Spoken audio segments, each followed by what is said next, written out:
جو مریض ہوتا ہے شیزوفرینیا کا، سب سے پہلے تو وہ اینٹی سوشل ہونا شروع ہو جاتا ہے. ایگزیکٹلی.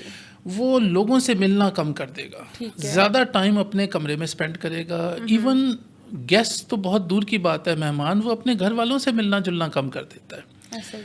اپنے کمرے سے باہر نکل کے ڈائننگ روم میں، ڈرائنگ روم میں سب کے ساتھ آ کے بیٹھنا، لاؤنج میں باتیں کرنا، کھانا کھانا وہ کم کر دیتا ہے، آلموسٹ زیرو کر. اس کا اٹھنا بیٹھنا، سونا جاگنا، کھانا پینا لمیٹڈ ٹو اس کے کمرے تک ہو. سیکنڈلی کیا ہوتا ہے کہ اس کی ہائیجین بڑی لو ہونی شروع ہو جاتی ہے.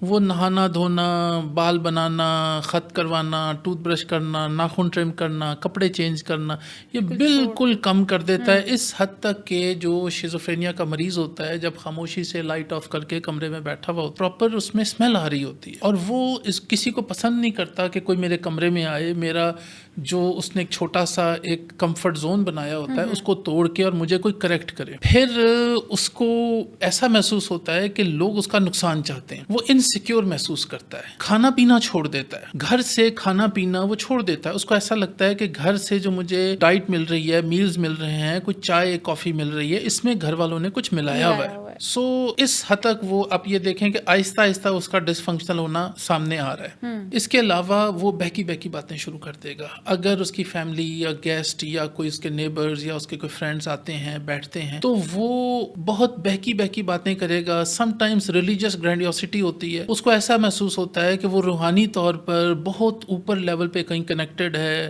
اور وہ اپنے آپ کو ایسا محسوس کرتا ہے کہ اس کے پاس جو نالج ہے وہ بڑی کوئی ڈیوائن قسم کی نالج ہے جو ایک عام انسان کو نہیں پتا اس کے خیالات کا.